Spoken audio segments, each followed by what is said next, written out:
అందరికీ నమస్కారం అండి. ఈరోజు కథ హాయ్ మేడం గారు, బాగున్నారా? చానాళ్ల తర్వాత అభినయ మొబైల్ మెసేజ్ టోను వేరేగా మోగింది. అదే అందరికీ ఒక టోన్ పెట్టి మనకు బాగా కావాల్సిన వాళ్ళ నుంచి మెసేజ్ కానీ కాల్ కానీ వస్తే వెంటనే అలర్ట్ అయిపోయి బటర్ఫ్లై ఎఫెక్ట్ అనుభవించడానికి వేరేగా స్పెషల్ రింగ్ టోన్స్ పెడతాముగా. అభినయ కూడా అలాగే ఎంతగానో ఆరాధన, ప్రేమ, పిచ్చి, బుచ్చి, చచ్చి అన్నీ అయిన సార్థక్ నెంబర్కి పెట్టిన డిఫరెంట్ టోన్ మోగింది. మంచి బిజీ వర్క్లో ఉన్న అభి ఆ రింగ్ టోన్ వినగానే కొన్ని సంవత్సరాలుగా ఉన్న అలవాటుగా టక్కున ఫోన్ మీద దాడి చేసింది. అతని మెసేజ్ కనపడగానే సహజంగానే కళ్ళు మిలమిలా మెరిశాయి. అంతలోనే ఆమె చాట్ బాక్స్లో పెట్టుకున్న వాల్పేపర్ దర్శనమిచ్చింది. ఆలోచనలో పడబోతున్న అభికి ఆ అవకాశం ఇవ్వలేదు సార్థక్ నుంచి వచ్చే మెసేజెస్.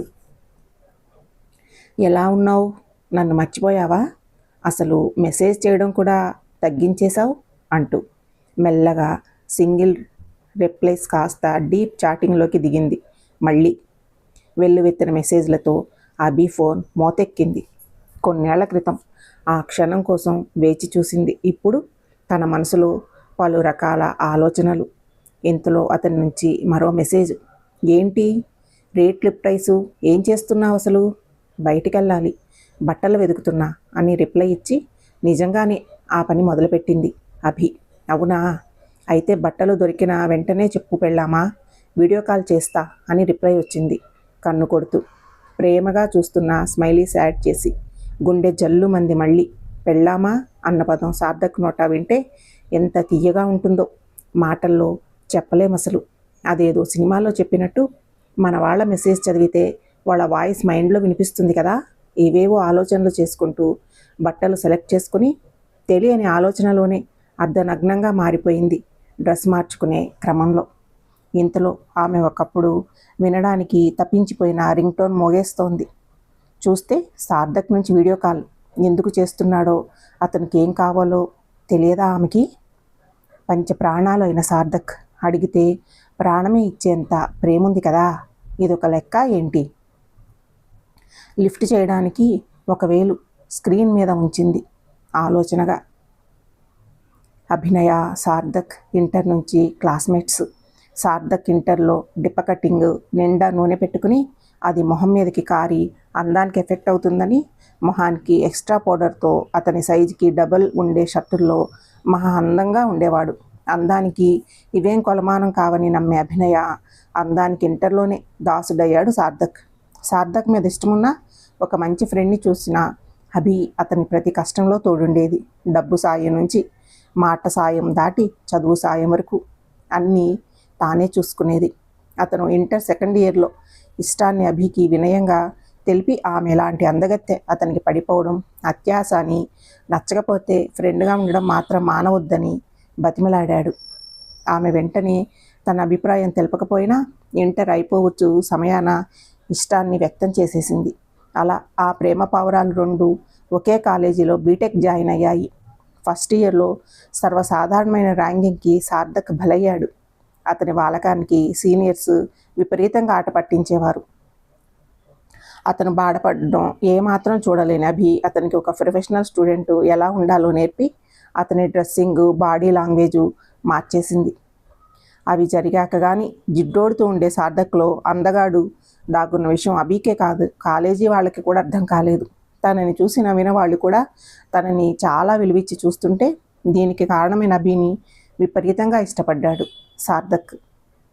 కానీ ఇవన్నీ 1.5 సంవత్సరం పైన బాగానే నడిచాయి, ఏ ఇబ్బంది లేకుండా. ఎంత విలువైన వస్తువైనా తేలిగ్గా చేతికందితే దాని విలువ బుర్రకెక్కదు కదా. అలాగే థర్డ్ ఇయర్ వచ్చేసరికి సార్థక్కి ఫ్రెండ్స్ ఎక్కువయ్యారు, కాలేజీ ట్రిప్స్ ఎక్కువయ్యాయి, అమ్మాయిలతో స్నేహాలు ఎక్కువయ్యాయి, సిగరెట్టు మందుతో సహా అన్ని గొప్ప గొప్ప అలవాట్లు ఇమిడిపోయాయి అతనిలో. ఇవన్నీ ఎక్కువైతే సర్వసాధారణంగానే సబ్జెక్ట్ తప్పాడు. కానీ అవి పెద్ద బాధనివ్వలేదు అతనికి. ఇంట్లో వాళ్ళ కోసం బాగా చదవాలని అనుకునే సార్థక్ కాస్త మత్తులో ప్రపంచం మర్చిపోయేంతగా పూర్తిగా మారిపోయాడు. ఒకవైపు అభి చెప్తూనే ఉంది, నువ్వు ఈ కాలేజీలో జాయిన్ అయ్యింది మీ కుటుంబాన్ని పోషించడానికి. ఇలా ఉన్న విషయం మీ వాళ్ళకి తెలిస్తే ఎంత బాధపడతారు, మీ ఫ్యూచర్ ఏంటి అని. చెడిపోయేవాడికి నువ్వేం చేస్తే అదే కరెక్ట్ అనేవాడే మంచిగా కనిపిస్తాడు తప్ప తప్పును చెప్పి సరిచేసుకోమని చెప్పేవాళ్ళు శత్రువులానే కనిపిస్తారుగా. అలాగే అభి మాటలు పెడచెవున పెట్టాడు. అభి ప్రేమని తక్కువగా చూశాడు. ఇప్పుడు అతని వల్లో పడ్డానికి డబ్బున్నోళ్ళ చేపలు రెడీగా ఉన్నాయి. పొట్టి పొట్టి పోస్టర్స్లో అందాలు చూపించే మెరుపులు ఉండగా పద్ధతిగా ఒళ్ళు కప్పుకొని మంచి మాటలు మాట్లాడే అభి ప్రేమ పూర్తిగా మదం మత్తులో ఉన్న సార్థక్కి కనిపించడం ఎప్పుడో మానేసింది. అలాగే వారి మధ్య మెసేజ్లు, కాల్స్ అన్నీ తగ్గిపోయాయి. అసలు రావట్లేదు అంటే సబమేమో. ఇలా చెయ్యొద్దురా, మనం పెళ్లి వరకు కలలు కన్నాం అని అభి కాళ్ళా వేళ్ళ పడేసరికి ఇంకా చులకనైపోయింది. ఇందాక అనుకున్నాం కదా, విలువైన వస్తువులు తేలిగ్గా దొరికితే ఎంతే. ఆమె అంత చులకనయ్యేసరికి అలవాటు చేసుకున్న మదాన్నే అభి దగ్గర కూడా చూపించాడతను. నన్ను నువ్వు నిజంగా ప్రేమించట్లేదు, అందుకే నేను నీతో సరిగ్గా మాట్లాడట్లేదు అంటూ తొలిపావు కదిపాడు. ప్రేమ లేని దాన్ని నీకోసమే ఇంతలా తప్పించిపోను కదా అని బాధపడుతున్న అభితో, నీకు నిజంగా ప్రేముంటే నన్ను నమ్మేదానివి, నమ్మి ఉంటే నాతో దగ్గరగా ఉండేదానివి అన్నాడు. దగ్గరా అంది అభి. మన సుభాష్ వాళ్ళ లవర్కి వాడంతే ఎంత ఇష్టమంటే వాడి బర్త్డేకి వాడు రమ్మన్న చోటికి వచ్చి ప్రేమని నిరూపించుకుంది. మన చుట్టూ ఉన్న ప్రేమికులందరూ సినిమాలు, పార్కులు దాటి రూముల వరకు వెళ్ళిపోతుంటే నువ్వు ఇంతవరకు ఒక్క ముద్దు పెట్టిన పాపానా పోలేదు. నమ్మకం లేకపోతే ఇంతే కదా. అయినా నేను డబ్బు లేని వాడిని కాబట్టి ఈ 4 ఏళ్ళు నా అందాన్ని, ఫాలోయింగ్ని వాడుకుని లవర్ అని తిరిగి కాలేజీలో హోదా ఉంచుకుని కాలేజీ అయిపోగాని మీ డాడీ చూపించిన కోటీశ్వరుని పెళ్ళాడాలి. అదేగా నీ ప్లాన్. అతని మాటలు శూలాల కన్నా బలంగా అభి మనసులో దిగబడిపోయాయి. నీకు ప్రపోజ్ చేసిన రోజే నిన్ను నా పెళ్ళానివని అనుకున్నాను. నీకు అలా అనిపించలేదు. నీ ఉద్దేశం వేరే అని ఇప్పుడే తెలుస్తోంది. ఆ రోజే సిగ్గు విడిచి ఇన్నేళ్లు దాచుకున్న ఒంటిని వీడియో కాల్లో సార్థక్ ముందుంచి ప్రేమను నిరూపించుకుంది. ఆ తర్వాత కొన్నాళ్ళు 3 వీడియో కాల్స్ 6 ముద్దుల్లా అందంగా గడిచిపోయాయి. వారి మధ్య సఖ్యత ఉన్నా లేకపోయినా సార్థక్ అవసరం అనగానే డబ్బు రెడీగా చేతిలో పెట్టేది. ఇంట్లో డబ్బులు ఎక్స్ట్రా అడిగితే అనుమానపడతారని తండ్రి తనకు ఖర్చుల కోసం ఇచ్చిన ప్రతి పైసా దాచి తన అవసరాలను కట్టిపెట్టుకుని మరీ సార్థక్ దూబరా ఖర్చులకు డబ్బు ఇచ్చేది. ఎంత డబ్బు ఇచ్చినా వృధా చేస్తున్నాడు కాబట్టి ఇవ్వడం మానేస్తే సఖ్యతగా ఉండడం మాట ఎలా ఉన్నా ఒంటి మీద బంగారం అయినా ఖర్చు పెట్టే స్థితికి దిగిపోయాడు కనుక అతన్ని ఆపదలో తొయ్యలేక డబ్బులు ఇచ్చేసేది. ప్రేమించింది కదా, మంచి చెప్పినా వాడు వినడు గనక కాలేజీ అయిపోయి బాధ్యత మోయాల్సి వచ్చినప్పుడు వాడే మారతాడు అని దుబ్రాకైనా సరే డబ్బిచ్చి ఆదుకునేది. ఇది ఇలా సాగుతూ ఉండగా ఒకరోజు సార్థక్ అవసరాలు హద్దుమీరి అభిని రూమ్కి రమ్మనేదాకా వెళ్ళాయి. నిజంగా ప్రేమించుకుంటే పెళ్లి చేసుకున్నాక జీవితాంతం నీదే కదా అని అడిగిన అభి మీద ఇంతెత్తున లేచాడు నమ్మకం లేదంటూ. కానీ ఈసారి లొంగలేదు అభి కూడా. ఆత్మాభిమానం ఇంతకన్నా తగ్గనివ్వలేదు ఆమెని. నా పెళ్ళామా అన్న కిటుకు కూడా ఈసారి ఆమె దగ్గర పని చెయ్యలేదు. రమ్మని సార్థక్, రాలేనని అభి. వారి మధ్య దాదాపు పెద్ద వాగ్వివాదమే జరిగింది. ఆఖరికి నీ ప్రేమ కేవలం నాకు కాలేజీలో ఉన్న పేరును వాడుకుని బతకడానికి మాత్రమే అని తేల్చేశాడు సార్థక్. అందం కన్నా మనసు గొప్పదని నమ్మి ఇంటర్లోనే మనసిచ్చిన విషయం మరిచిన సార్థక్ని ఏమనుకోవాలో అర్థం కాలేదు అభికి. ఏడుస్తూనే ఇంటికెళ్ళిపోయింది ఏమీ చేయలేక. వారం రోజుల వరకు సార్థక్ నుంచి ఒక్క మెసేజ్ కూడా రాలేదు. అభి ఎన్ని కాల్స్ చేసినా రెస్పాన్సు లేదు. కనపడడు, కలుద్దామంటే దొరకడు. అతని నుంచి ఒక్క మెసేజ్ వచ్చినా చాలని ఫోన్ పట్టుకుని నిద్రహారాలు మానేసిన అభి ప్రయాసలు ఫలించి 15 రోజులకు సార్థక్ నుంచి మెసేజ్, డబ్బు అవసరము అని. అతను మాట్లాడితే చాలని తప్పించిన అభి ఆనందంగా అతను అడిగిన డబ్బు తీసుకెళ్ళి అతనికి ఇచ్చేసింది నిస్సంకోచంగా. అప్పుడు బాధలో అన్న మాటలు పట్టించుకోకు అని సర్ది చెప్పచూసిన సార్థక్ని ఆనందంగా కావుటేసుకుని మొగుడు తిడితే పెళ్ళం భరించలేదా ఏంటి అని ముద్దు చేసింది. ఇలా కొన్నాళ్ళు వారి మధ్య అవసరాల ప్రేమ కొనసాగింది. ఒకరిది అవసరం కోసం ప్రేమ నాటకం, ఒకరిది ప్రేమ పిచ్చిలో ఏదైనా చేసేంత పిచ్చి ప్రేమ, పిచ్చితనం. క్రమంగా సార్థక్కి అర్థమైపోయింది అభి పెళ్లి కాకుండా ముట్టుకోనించే మనిషి కాదు అని. తన నుంచి అర్ధనగ్నంగా వచ్చే వీడియో కాల్స్ మించి ఇంకే ఉండవు అని. మనది అన్న భావన వదిలేసి అంగట్లో 100 సరుకుల్లో ఒకటిగా అభి శరీరాన్ని చూడడం మొదలయ్యింది కనుక ఆ ముచ్చట కూడా మొహం మొత్తడానికి ఎంతో కాలం పట్టలేదు. ఇక నెలలు గడిచి కాలేజీని వదిలే సమయానికి డబ్బు అవసరమైతే అభికి ఒక మెసేజ్, క్షణాల్లో సర్దుబాటు. ఇంతే వరుస. చేయక ఏం చేస్తుంది? ఏదో రోజు ఎల్లలు లేని తన ప్రేమ తెలుసుకుని వస్తాడని ఎదురు చూడడం తప్ప ఏం చేసిందని. ఇక సార్థక్ అభిని పెళ్ళాడాల్సిన అవసరం ఏముంది? కావలసినప్పుడల్లా అందాలు చూపిస్తుంది, అవసరానికి డబ్బిస్తుంది. పెళ్ళాం కాకుండానే అన్ని సౌలభ్యాలు దక్కితే ఇక పెళ్ళెందుకు కోరుకుంటాడు? అభి వెనక కోట్లాది ఆస్తి ఉంది కనుక పెళ్లి చేసుకుంటే పని చేయకుండా అభి మీద ఆధారపడి బతికేయొచ్చనా? ఏమో, ఎవరికెరుక. డబ్బు డబ్బు, మధ్యలో వీడియో కాలు. వీటి కాంట్రాక్టులో ప్రేమ అనే సున్నితమైన పదార్థం ఎప్పుడు అంతరించిపోయిందో ఇద్దరికీ తెలియదు. కాలేజీ ముగిసి 2 సంవత్సరాలు దాటేశాయి. ప్రస్తుతంలోకి వస్తే 5 నెలల తర్వాత సార్థక్ నుంచి ఈరోజే మెసేజ్లు వచ్చాయి. ఇన్నాళ్ళు డబ్బు అవసరం పడలేదు కాబోలు. సిటీలోనే ఉన్నాడు కనుక కాలేజీ క్లాస్మేట్స్ బాగానే పనికొచ్చేవారు కనుక అభితో వీడియో కాల్ అవసరం కూడా లేకపోయింది. ఇప్పుడు అవసరం వచ్చింది.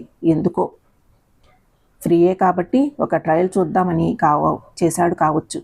ప్రస్తుతంలోకి వస్తే, అదేంటి అభి, బట్టలు ఇంకా విప్పలేదు, బయటకు వెళ్ళడానికి ఇంకా టైం ఉంది. సరే ఓసారి చూపించు, ఎలాగో చాలా రోజులు అయ్యింది కదా. లేదు, కాస్త కఠినంగానే జవాబిచ్చింది ఈసారి అభి. ఏంటి? చూపించను, ఖచ్చితంగా చెప్పింది. ఏంటి? మళ్ళీ రెట్టించాడు అతను. ఏమైనా మాట్లాడేది ఉంటే మాట్లాడు, లేదు ఒళ్ళు చూడడానికే కాల్ చేశాను అంటే ఫోన్ పెట్టేస్తే నేను బట్టలు మార్చుకోవాలి అంది దృఢంగా. సరే బాయ్. గొంతులోనూ మొహంలోనూ కోపం తెచ్చుకున్నాడు అభిని లొంగేలా చేయడానికి. అలా చేస్తే అభి బతిమలాడుతుంది అని తెలిసిందే కదా ఇన్నేళ్ల స్నేహంలో. బాయ్ చెప్పింది అభి. అభి నుంచి సమాధానంతో పాటు కాల్ కట్ కూడా అయిపోయింది. చాలా చేస్తున్నావు, అడిగించుకుని చూపించలేదు కదా, చెప్తా ఈసారి బెదిరింపు పావు కదిపాడు. నువ్వు దానికోసం మాత్రమే కాల్ చేస్తూ ప్రేమ అన్న విషయం మర్చిపోయి కామం మాత్రమే గుర్తుపెట్టుకుంటే నేనేం చేయాలి? అభి సమాధానం. నేను కాల్ చేసింది అందుకే కాదు, అవసరమయ్యి డబ్బు అడగడం కోసం. కాల్ చేసిన వెంటనే డబ్బులు అడిగితే అవసరం కోసమే చేస్తాను అనుకుంటావు అని నిన్ను మిస్ అయినట్టు అనిపిస్తే చూద్దాం అనిపించింది. పెళ్ళామా కామమని నువ్వు అనుకుంటున్నావు, మొగుణ్ణి అన్న హక్కు అని నేను అనుకుంటున్నాను. ఈసారి గుంట ఫ్లాట్ అని ఫిక్స్ అయిపోయాడు సార్థక్. అప్పటి అభి అయితే బహుశా అదే జరిగేదేమో. కానీ సార్థక్కి వచ్చిన రిప్లై వేరు. అయ్యయ్యో, నేను ఇప్పుడు ఎందుకు అలా అనుకుంటాను? ఎప్పుడో అనేసుకున్నాను కదా, నీకోసం డబ్బు అవసరానికి, కోరికలు తీర్చుకునే అవసరానికి వాడుకునే బొమ్మని నేను అని. అంతకన్నా నా వల్ల నీకు ఒరిగిందేంటి? ఇన్నాళ్ళు ప్రేమిస్తూ బాధపడ్డాను, కానీ వద్దు అని నిర్ణయం తీసుకుంటే ఇంత రిలీఫ్ ఉంటుందని తెలిస్తే ఎప్పుడో వద్దనుకునేదాన్ని కదరా. నీకు నా ప్రేమ అక్కర్లేదు, ఫీలింగ్స్ అక్కర్లేదు. నా శరీరం కావాలి, నా డబ్బు కావాలి. రేపు నన్ను పెళ్లి చేసుకున్నా నా ఒళ్ళు వాడుకుని నా డబ్బుతో మరో ఆడదాన్ని ముగ్గులోకి దింపుతావు. ఇంతోటి దానికి పెళ్ళి అనే బంధం ఎందుకురా మన మధ్యలోకి?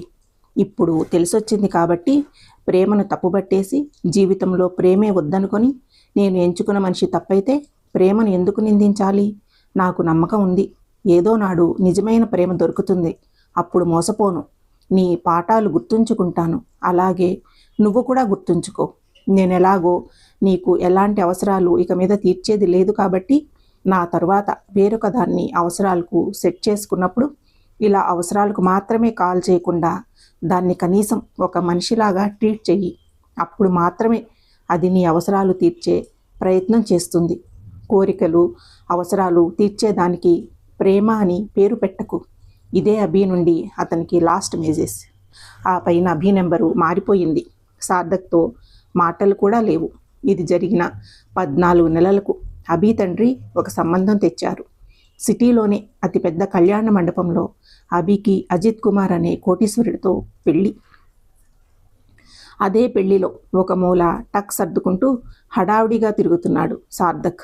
మితిమీరిన సరదాలకు బానిసయ్యి చదువు పక్కదోవ పట్టి ఆఖరికి కుటుంబాన్ని పోషించడానికి ఆ ఫంక్షన్ హాలు స్టాఫ్గా చేరాడు. మరి ఎదురుగా అభి పెళ్ళి సినిమా వాళ్ల పెళ్లిలా జరుగుతుంటే అప్పుడు తెలుస్తున్నట్టుగా ఉంది. అతను ఇన్నాళ్ళు విలువైన వస్తువు ఈజీగా దొరికిన కారణంగా కాలదన్నుకున్నాడని.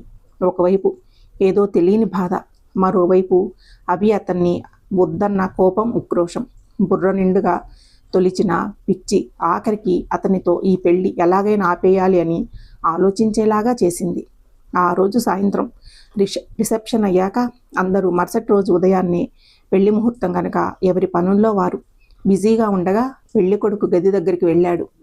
మీతో పర్సనల్గా మాట్లాడాలని చెప్పగానే అజిత్ గదిలో వాళ్ళని బయటికి పంపి విషయం ఏమిటో అడిగాడు. సార్థక్ ఉక్రోషంగా అతనివి అభివి చాటింగ్ స్క్రీన్ షాట్లు, ఫోటోలు దగ్గర నుంచి అన్నీ చూపించి, అభి నన్ను ప్రేమించి ఈరోజు నాకన్నా డబ్బున్నవాడు దొరికినందుకు నన్ను వదిలేసింది. మీరు దయచేసి నా అభిని నాకు వదిలేయండి, నేను తన మనసు మార్చుకుంటాను అని చాలా సిన్సియర్గా అడిగాడు సార్థక్.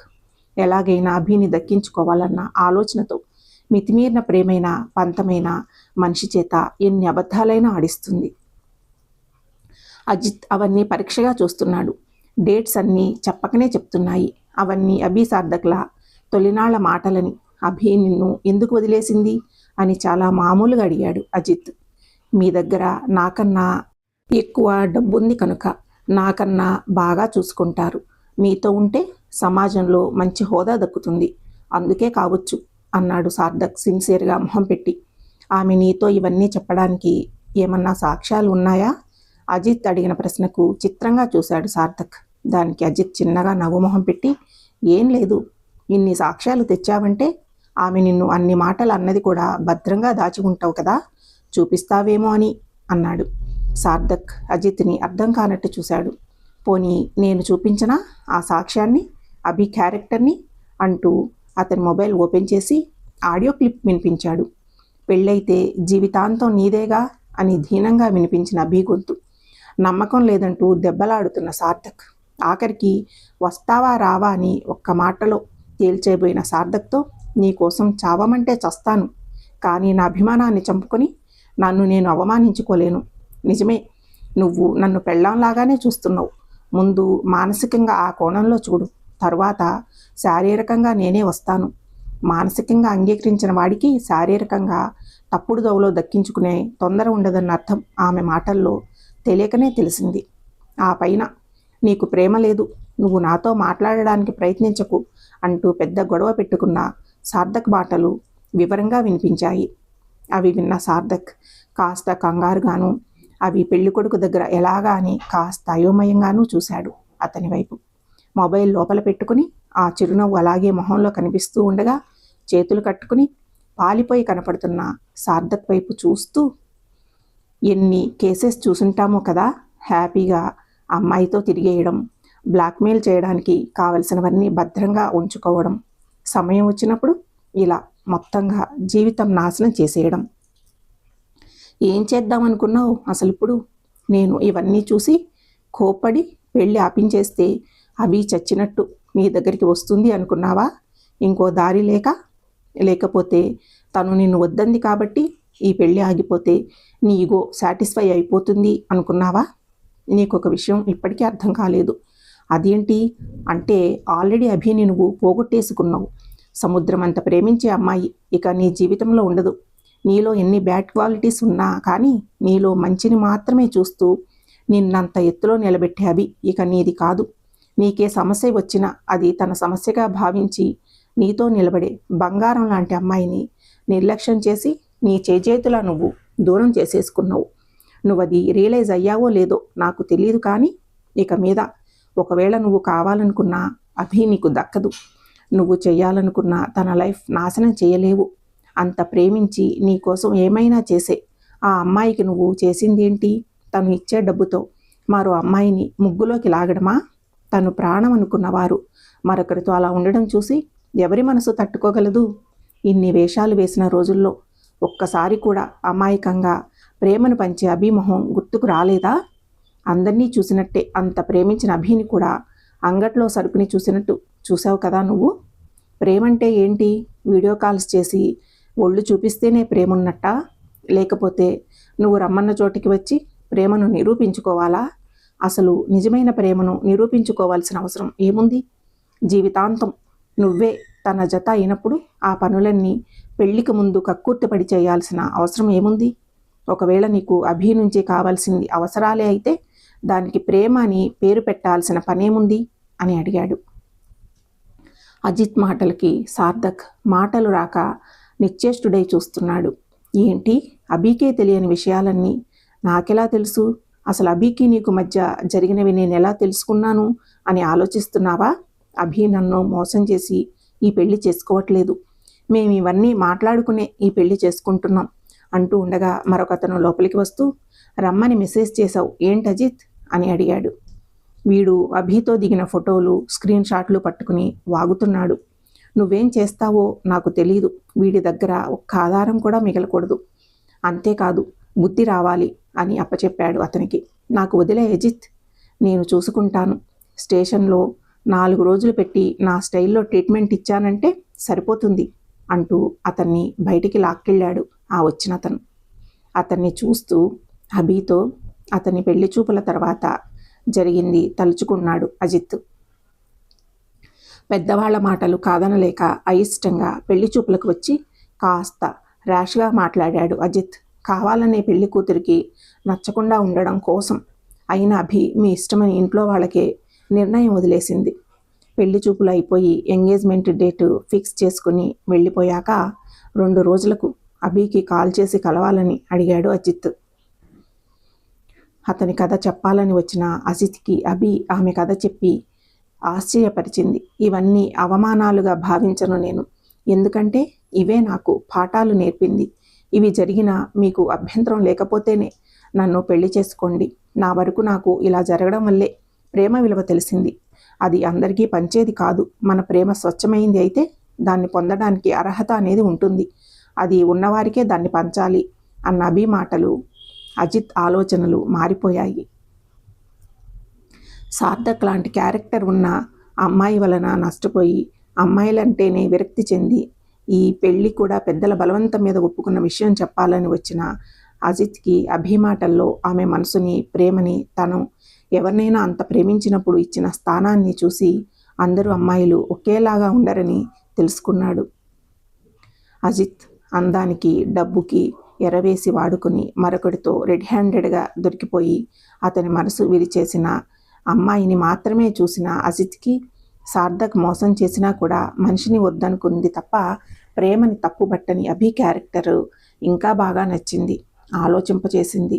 అభి లాంటి అమ్మాయి ఎక్కడో కానీ దొరకదని అర్థం చేసుకుని ఆలస్యం చేయకుండా అతని గతం ఆమెకు వివరించి ఈ పెళ్ళి ఇంతసేపు ఆపేయాలని మాత్రమే నేను అనుకున్నా. ఈరోజు మాత్రం పెళ్ళంటూ చేసుకుంటే నిన్నే చేసుకోవాలని నిర్ణయించుకున్నాను అని చెప్పాడు. ఒక మనసు విరిగిన మనిషికి ప్రేమ విలువేంటో బాగా తెలుస్తుంది కదా. అలాంటి ప్రేమ దొరికినప్పుడు లోపాలు, లోటుపాట్లు చూపి దూరం చేసుకోరు. ఒకరి గుండె కోతకు మరొకరు మందయ్యి ముచ్చటైన జంటగా పెళ్లి చేసుకోవడానికి సిద్ధమయ్యారు. సార్థక్ని బయటికి లాక్కొస్తూ ఉండగా గుమ్మం దగ్గర నిలబడి అప్పటిదాకా జరిగింది మొత్తం విన్న అభి అతన్ని ఆపింది. ఈ రోజుతో నిన్ను వద్దనుకోవడానికి కరెక్ట్ కారణం నువ్వే చూపించావు. ఆ రోజు నిన్ను మరో అమ్మాయితో చూసిన రోజే మనసు విరగొట్టుకున్న ఏదో మూల బాధ ఉండేది. కానీ ఈరోజు అది లేదు. నీలాంటి వాడు దూరమైనందుకు, అలాగే అజిత్ లాంటి వాడు భర్తగా వస్తున్నందుకు చాలా గర్వంగా ఉంది. చేతనైతే జీవితంలో ఎప్పటికీ నీ మొహం కూడా నాకు చూపించకు అని లోపలికి వెళ్ళిపోయింది. ఎప్పుడు ప్రేమని మాత్రమే చూపించే అభి కళ్ళు ఈరోజు అతని మీద చెప్పలేనంత అసహ్యాన్ని చూపిస్తుంటే అర్థమవసాగింది సార్థక్కి. అతనేం కోల్పోయాడో. లోపలికి వెళ్ళిన అభి అజిత్ని కౌగిలించుకోవడం చూడగానే ఎక్కడో చెప్పలేనంత బాధ మొదలైనట్టు అనిపించింది. అప్పుడు అర్థమవసాగింది అతని గురించి నిజం తెలుసుకున్న సమయంలో అభి పరిస్థితి ఎలా ఉండి ఉంటుందో. పశ్చాత్తాపపడిన అది చాలా ఆలస్యమని అర్థమైపోయింది సార్థక్కి. ఇంతలోనే అజిత్ ఫ్రెండ్ అయిన పోలీసు ఆఫీసర్ సార్థక్ని లాక్కెళ్ళాడు.